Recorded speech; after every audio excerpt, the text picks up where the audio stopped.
काशी भारतवर्ष का प्रथम शहर, या आप यह भी कह सकते हैं कि काशी संपूर्ण विश्व का प्रथम शहर। काशी जिसकी रक्षा स्वयं काल भैरव करते हैं, जहां पर स्वयं महादेव विराजमान है। कहते हैं काशी दुनिया का एकमात्र ऐसा शहर है जहां पर रहने के लिए, जहां पर आने के लिए लोग मरते हैं। नमस्कार दोस्तों, मैं अमित कुमार आप सभी का अपने चैनल में बहुत बहुत स्वागत करता हूं। हिंदू मैथोलॉजी के अनुसार दुनिया में हिंदू समाज के लिए 12 ज्योतिर्लिंगों का घूमना मनुष्य के लिए अनिवार्य है। कहते हैं कि अगर आप 12 ज्योतिर्लिंगों के दर्शन कर लेते हैं तो आप मोक्ष की प्राप्ति को पा लेते हैं। उन्हीं 12 ज्योतिर्लिंगों में से एक है काशी विश्वनाथ का यह मंदिर, यह ज्योतिर्लिंग, जो जहां पर भगवान शिव स्वयं विराजमान होते हैं। माना यह जाता है कि काशी अगर आप जाते हैं, भगवान शिव के दर्शन करते हैं या नहीं करते हैं, यदि आपके चरण काशी में पड़ जाते हैं तो भगवान शिव की कृपा आपके ऊपर हो जाती है। माना यह भी जाता है हिंदू मैथोलॉजी के अनुसार काशी लोग आने के लिए मरते हैं। मरने का तात्पर्य यह है कि दुनिया भर के लोग यहाँ पर आकर मरना पसंद करते हैं। माना यह जाता है कि काशी में आकर जिसकी मृत्यु होती है वह मोक्ष को प्राप्त होते हैं। मतलब यह कि वह जीवन मरण के जो बंधन होते हैं उनसे वह इंसान मुक्ति पा जाता है। काशी आने के लिए दोस्तों ट्रेन, बस और हर तरीके के साधन आपके लिए उपलब्ध हैं। अगर आप ट्रेन के माध्यम से आते हैं तो आप वाराणसी जंक्शन उतरते हैं। वाराणसी जंक्शन उतरने के बाद आपको दशाश्वमेध घाट के लिए काफी सारे साधन मिल जाते हैं। आप यहाँ से ई रिक्शा कर सकते हैं, आप यहाँ से ऑटो रिक्शा भी कर सकते हैं। आपकी उपलब्धता के अनुसार आप पैदल भी दशाश्वमेध घाट तक आ सकते हैं, जो कि लगभग 4 से 5 किलोमीटर की दूरी पर है वाराणसी जंक्शन से।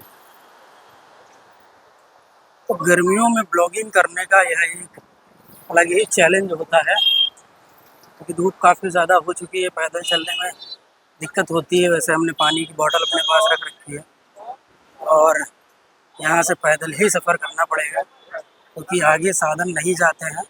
हमने पूछा क्या क्या रिक्शा जाती है, तो बताया गया कि रिक्शा भी दशाश्वमेध घाट तक नहीं जाएगी, वो भी आपको पीछे ही छोड़ देगी। तो हमने पैदल ही यहाँ से जाना ठीक समझा।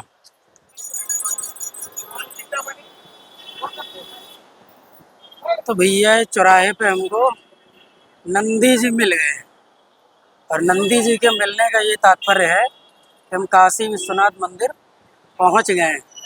अब अगर हमको काशी विश्वनाथ मंदिर जाना है तो आप समझ सकते हैं मुझे किधर जाना है। जिधर नंदी जी का मुख है उधर ही शिव जी का मंदिर है, तो काशी विश्वनाथ के लिए हम उधर ही जाएंगे। लेकिन अभी पहले हमको स्नान करना गंगा जी में, इसलिए हम सीधे जाएंगे दशाश्वमेध घाट। उसके बाद हम जाएंगे काशी विश्वनाथ मंदिर। तो धीरे धीरे दोस्तों हम दशाश्वमेध घाट की तरफ बढ़ रहे हैं। तो मार्केट है, यहाँ पर कपड़ों की मार्केट है, होटल भी है, प्रसाद भी यहाँ पे मिलता है।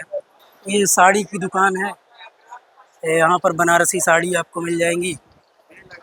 रेडीमेड कई तरीके के कपड़े यहाँ पर मिलते हैं। काफ़ी बड़ी मार्केट है और ठीक ठाक सुविधाएं हैं अगर देखा जाए तो। रास्ते अच्छे हैं, गंदगी बहुत ज़्यादा नहीं है। ये सबसे अच्छी बात है कि गंदगी बहुत ज़्यादा नहीं है। इतनी भीड़ होने के बावजूद आज हमने रिक्शा वाले भैया से पूछा कि आज भीड़ कैसी रहने वाली है, तो रिक्शा वाले भैया ने हमें बताया कि आज जो है भीड़ बहुत ज़्यादा रहने वाली है, क्योंकि संडे है। दोस्तों जब आप काशी विचरण के लिए आते हैं तो स्नान करने के लिए सबसे पवित्र घाट दशाश्वमेध घाट को माना जाता है। आप अगर चाहें तो दशाश्वमेध घाट पर उतरकर स्नान कर सकते हैं, या फिर आप चाहें तो दशाश्वमेध घाट पर उतरकर 50 रुपए किसी भी नौका को दे करके आप गंगा को पार करके उस तरफ जाकर भी स्नान कर सकते हैं। स्नान करने के बाद आप काशी विश्वनाथ के दर्शन के लिए जा सकते हैं। काशी विश्वनाथ के दर्शन के लिए काशी कॉरिडोर का निर्माण कराया गया है, जो हमारे देश के यशस्वी प्रधानमंत्री माननीय नरेंद्र मोदी जी के माध्यम से कराया गया था। काशी विश्वनाथ के दर्शन करने के लिए यहाँ पर 4 गेट उपलब्ध हैं। Gate number 1, gate number 2, gate number 3 और गेट नंबर 4। चारों में से आप किसी भी गेट से जाएंगे तो आप काशी विश्वनाथ बाबा के दर्शन पा सकते हैं। दोस्तों, काशी विश्वनाथ के दर्शन करने के बाद माना यह जाता है कि आपका काल भैरव के दर्शन करना अनिवार्य है। आप अगर काशी विश्वनाथ के दर्शन करने आते हैं और आप काल भैरव के दर्शन नहीं करते हैं तो आपका दर्शन पूर्ण नहीं माना जाएगा। इसलिए आप काशी विश्वनाथ से उत्तर की ओर आप पैदल गलियों के पतली पतली गलियों के माध्यम से भी आप काशी विश्वनाथ काल भैरव के दर्शन करने के लिए जा सकते हैं, या फिर दशाश्वमेध घाट से आप रिक्शा करके भी काल भैरव के दर्शन करने के लिए जा सकते हैं। मुझे लगता है अब आपने काल भैरव का दर्शन कर लिया होगा। काल भैरव का दर्शन करने मात्र से ही काशी की यात्रा संपूर्ण मानी जाती है। उस मंदिरों के दर्शन के उपरांत आपसे मैं यह निवेदन करूंगा, आप शाम को दशाश्वमेध घाट पर होने वाली महान गंगा आरती का दर्शन अवश्य करें। आपको बताते हुए मुझे यह बड़ा ही अचरज हो रहा है कि गंगा आरती के लिए यहाँ पर लाखों की संख्या में लोग एकत्रित होते हैं और शाम को 6 से 7 बजे के बीच होने वाली यह गंगा आरती, जिसके लिए लोग 3 या 4 बजे से ही लाइन लगाकर बैठ जाते हैं, इतनी भव्य यह आरती होती है। इसको देखने के लिए लाइन लगाकर लोग बैठ जाते हैं। दोस्तों, मैं आपको यह बताना चाहूंगा कि जब मैं दर्शन करने के लिए गया तो मैंने अपनी सुविधा के अनुसार यहाँ पर एक नौका में बैठकर मैंने दर्शन किया, जो कि लगभग मकान के हिसाब से 2 खंड की नौका होगी। इसमें 200 रुपये पर प्रति आदमी का चार्ज होता है।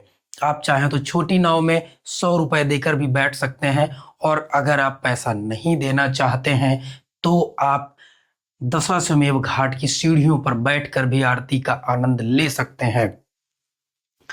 मुझे बताते हुए यह बड़ा अचरज हो रहा है कि मैं जब नौका में बैठा तो मेरे सामने आने वाली जो जनता थी, जो खत्म होने का नाम ही नहीं ले रही थी, लोग बस चले आ रहे थे, बस चले आ रहे थे, बस चले आ रहे थे। मुझे अपनी आंखों पर भरोसा नहीं हो रहा था। यहाँ पर बहुत ही अधिक लोग दर्शन करने के लिए आते हैं। मुझे लगता है जिस दिन मैं दर्शन करने गया था, गंगा आरती के दर्शन मैंने किए थे, उस दिन लगभग 2 से 2.5 तो लगभग 1.5-2 लाख लोग होंगे जो गंगा आरती के दर्शन करने के लिए आए होंगे। दोस्तों, आप गंगा आरती का लुत्फ उठा सकते हैं। यह एक बहुत ही पवित्र आरती है। काशी में घाटों की एक अलग ही भूमिका है। दोस्तों, अगर आप आज के समय में देखते हैं तो काशी में दशाश्वमेध घाट को मिलाकर लगभग 114 घाट हैं। इन घाटों का निर्माण बड़े बड़े राजाओं ने, जो बड़े बड़े राजा होते गए, उन्होंने कराया है। यहीं पर जल्द ही अभी एक नमो घाट का भी निर्माण कराया गया है, जो कि हमारे यशस्वी प्रधानमंत्री नरेंद्र मोदी जी के माध्यम से कराया गया है। यहाँ आप जाकर के संगीत का लुत्फ उठा सकते हैं, आप क्रीड़ा कर सकते हैं। बहुत ही सुंदर और स्वच्छ घाट है। अब हमने दोस्तों अगर घाटों की बात कर ही ली है काशी के, तो हम एक घाट के बारे में भूल नहीं सकते हैं, उसका वर्णन करना आवश्यक हो जाता है। दोस्तों, यह घाट दुनिया का सबसे बड़ा शमशान घाट माना जाता है। यहाँ पर 24 घंटे यहाँ पर लाशों का जलना जारी रहता है। इस घाट को मणिकर्णिका घाट कहते हैं। यह मणिकर्णिका घाट दुनिया का सबसे बड़ा शमशान घाट माना जाता है। यहाँ पर लाइन लगाकर 24 घंटे यहाँ पर अनावरत लाशें यहाँ पर जलती रहती हैं। माना यह जाता है, ऐसा भी हुआ है कि दुनिया के लोग काशी मरने के लिए आते हैं, यहाँ पर रूम बुक कर लेते हैं, कमरा बुक कर लेते हैं और यहीं पर पूरी जिंदगी बिता देते हैं ताकि वह यहीं पर मरे। देश विदेश से लोग आते हैं यहाँ पर अपने मृत्यु को गले लगाने के लिए। तो दोस्तों, यह है काशी का संपूर्ण विवरण। यह है हमारी अपनी प्यारी काशी, यह है हमारी प्यारी महादेव की काशी। तो दोस्तों, हमारे साथ मिलकर बोलिए हर हर महादेव, जय काशी विश्वनाथ।